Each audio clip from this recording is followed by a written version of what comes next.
Hello बच्चों, चलिए प्रश्न पढ़ते हैं। तो प्रश्न में दिया गया है आहार नाल का पेशीय संतुलन कहलाता है। तो हमारे पास विकल्प हैं परिसंचरण, क्रमाकुंचन, अवशोषण या फिर पाचन। तो इस प्रश्न की मुख्य अवधारणा के बारे में हम जान लेते हैं। तो यहाँ लिखेंगे मुख्य अवधारणा। तो इस प्रश्न की मुख्य अवधारणा है, यहाँ पर हमसे आहार नाल का पेशीय संतुलन पूछा गया है, अर्थात यहाँ पर आहार नाल की गति के बारे में पूछा गया है। तो हम कह सकते हैं आहार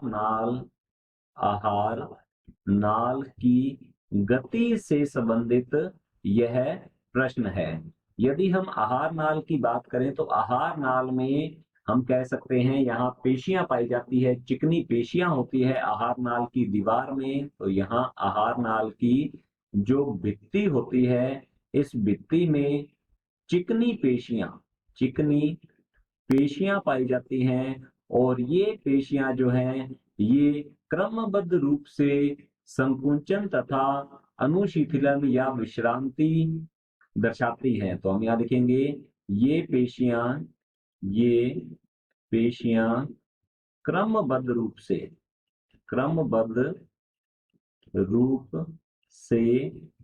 संकुचन संकुचन तथा विश्रांति विश्रांति दर्शाती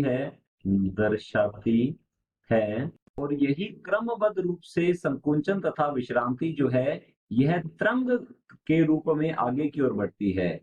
और और तरंग के रूप में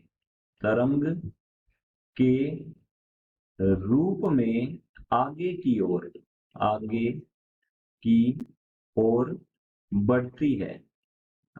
ओर बढ़ती है जिससे जो खाया हुआ भोजन है वह आहार नाल में आगे की ओर अग्रसर होता है। तो यहाँ लिख सकते हैं इसका परिणाम यह होगा खाया हुआ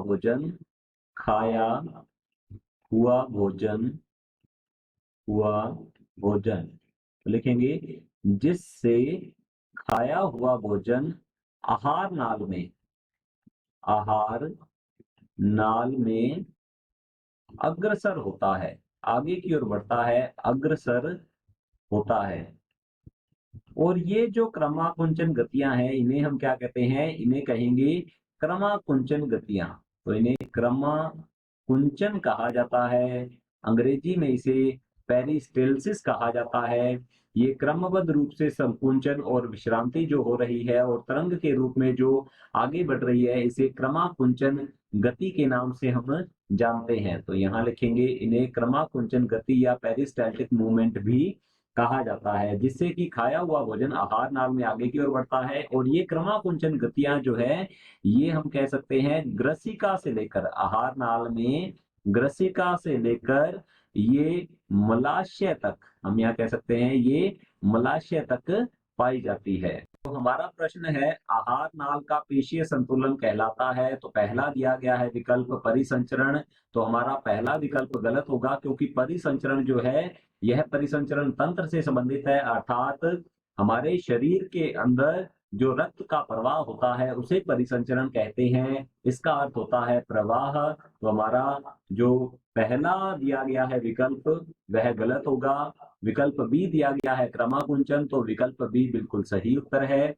विकल्प सी दिया गया है अवशोषण, तो हमारा तीसरा विकल्प सी गलत होता है, क्योंकि अवशोषण से तात्पर्य होता है कि आहार नाल में जो पचित भोजन है उसको आहार नाल की जो ब्रश बॉर्डर्ड, हम कह सकते हैं उसे एपिथीलियम, उसके द्वारा उसे पहुंचाया जाता है रक्त तक, उसे अवशोषण कहेंगे। अर्थात किसी चीज का अवशोषण करना। तो हमारा जो सी ऑप्शन दिया गया है यहाँ पर, ये भी गलत होगा। और हमारे पास विकल्प डी दिया गया है पाचन। तो पाचन से तात्पर्य होता है कि जटिल कार्बनिक भोज्य पदार्थ को एंजाइम की सहायता से सरल कार्बनिक भोज्य पदार्थ में तोड़ा जाए, उसका विघटन किया जाए, तो यह पाचन कहलाता है। तो हमारा विकल्प डी भी गलत होगा। तो हमारा विकल्प बी बिल्कुल सही उत्तर है। आशा करता हूं आपको समझ में आया होगा। धन्यवाद।